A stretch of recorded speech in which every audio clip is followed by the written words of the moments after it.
বিশ্বকাপ ফুটবলের উন্মাদনা মাঠে গড়াতে আর মাত্র বাকি ৬-৭টা ক্যালেন্ডারের পাতা। শেষ মুহূর্তের প্রস্তুতিতে ব্যস্ত সময় পার করছে তিন আয়োজক দেশ মেক্সিকো, কানাডা, যুক্তরাষ্ট্র। বিশ্বকাপের চূড়ান্ত মঞ্চে দলগুলোর ভাগ্য কেমন হতে চলেছে, গ্রুপ পর্বের জটিল সমীকরণ নিয়ে ইতিমধ্যেই চুলচেরা বিশ্লেষণ শুরু করেছেন ফুটবল বিশ্লেষক ও বড় দলগুলোর সমর্থকরা। বিশ্লেষকদের এই বিশ্লেষণের মাঝে আজ আমরা নজর দিচ্ছি বিশ্বকাপের অন্যতম আকর্ষণীয় গ্রুপ বি এর দিকে।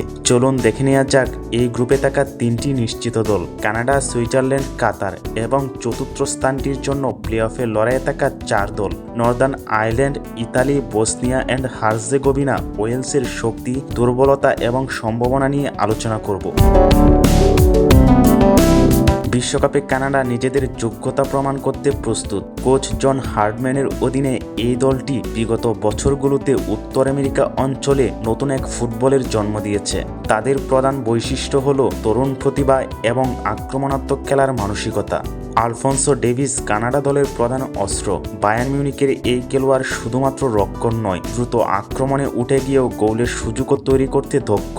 তবে কিছুটা চিন্তার কারণ মাঝমাঠ, বল দখলে রাখা বা খেলার নিয়ন্ত্রণ করার ক্ষেত্রে তাদের ভারসাম্য কিছুটা কম। কানাডায় সাধারণত 4-4-2 বা 3-4-3 ফরমেশনে খেলে। যখন 3-4-3-এ খেলে তখন দুই ফুলব্যাক আক্রমণ ও রক্ষণ দুই দিক থেকেই গুরুত্বপূর্ণ ভূমিকা পালন করে। মূলত তিনজন সেন্টার ব্যাক নিয়ে যা 5-3-2 বা 3-4-3 ফরমেশনে বদলে যায়, যেটা তাদের মূল শক্তি। সব মিলিয়ে এই দলটাকে নিয়ে বিশ্বকাপে আগ্রহ আকাশছোঁয়া।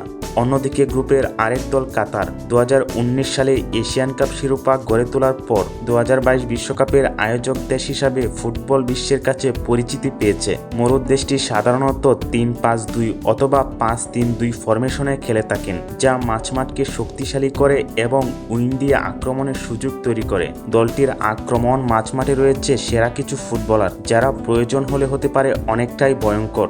আল মোয়েজালি এবং আকরাম আফিফ যার প্রমাণ। মাঝমাঠের খেলোয়াড়রা ছোট এবং দ্রুত পাসের মাধ্যমে বল নিজেদের কাছে রাখতে পারে এবং আক্রমণের ক্ষেত্রেও গুরুত্বপূর্ণ ভূমিকা পালন করে। 5-3-2 ফরমেশন ব্যবহার করার কারণে তাদের রক্ষণভাগ সাধারণত খুব জমাট থাকে। সেন্টার ব্যাকদের মধ্যেও বোঝাপড়া খুবই ভালো।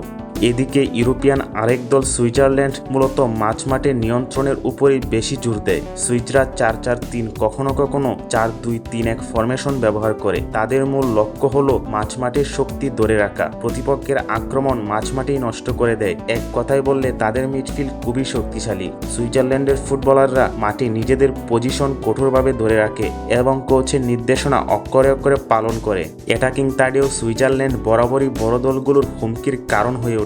জেদ্দান শাকিরের মতো ফুটবলারকে নিয়ে আলাদা করে ভাবতে হয় প্রতিপক্ষ দলের কোচকে। আর গোলপোস্টে তো চীনের প্রাচীরের মতো বাধা হয়ে দাঁড়ান ইয়ান সোমার। ম্যাচ যত কঠিনই হোক না কেন, প্রতিপক্ষের একের পর এক আক্রমণের সামনে তিনি দাঁড়িয়ে থাকেন শেষ ভরসা হয়ে। তাই এই গ্রুপ থেকে রাউন্ড অফ 32-তে যাওয়ার লড়াইয়ে অনেকটাই এগিয়ে থাকবে সুইজারল্যান্ড। অন্যদিকে প্লে অফের লড়াইয়ে থাকা চার দলের মধ্যে চলছে কঠিন প্রতিদ্বন্দ্বিতা। নর্দার্ন আয়ারল্যান্ড, বসনিয়া, ওয়েলস এবং ইউরোপের অন্যতম পরাশক্তি ইতালি। এদের মধ্য থেকে একটি দল কানাডা, কাতার ও সুইজারল্যান্ডের সাথে গ্রুপ বিতে খেলবে। এই প্লে অফের লড়াইয়ে সবচেয়ে বেশি আকর্ষণ থাকবে ইতালির উপর। তাদের জন্য এটি শুধুমাত্র ম্যাচ নয়, সম্মান ফেরানোর লড়াই। 2021 সালে ইউরো জেতার পরেও প্লে অফের বাধা পাড়ি দিতে পারেনি আজুরিরা। তাই এবার তাদের সামনে সুযোগ আছে বিশ্ব ফুটবলকে নিজেদের উপস্থিতি জানান দেওয়ার। বাকি তিনটি দলও এই গ্রুপের চূড়ান্ত স্থান পাওয়ার জন্য মরিয়া। ওয়েলস শক্তিশালী দলগত ফুটবল খেলে এবং প্লে অফে তারা সবসময় কঠিন প্রতিপক্ষ। অন্যদিকে বসনিয়ার ভরসা অভিজ্ঞ ফরওয়ার্ড এডিন জিকোর উপর। আর নর্দার্ন আয়ারল্যান্ড তাদের শারীরিক ফুটবল এবং লড়াকু মানসিকতা দিয়ে যে কোনো দলের বিপক্ষে চমক সৃষ্টি করতে পারে। সুতরাং এই প্লে অফ পর্ব থেকেই আমরা পাবো গ্রুপ বির চূড়ান্ত দলকে। ইতালির মতো বড় দল বিশ্বকাপে না ফিরলে প্রতিদ্বন্দ্বিতা আবারও রং হারাবে। এখন দেখার পালা এই চার দলের মধ্যে কে হাসে শেষ হাসি।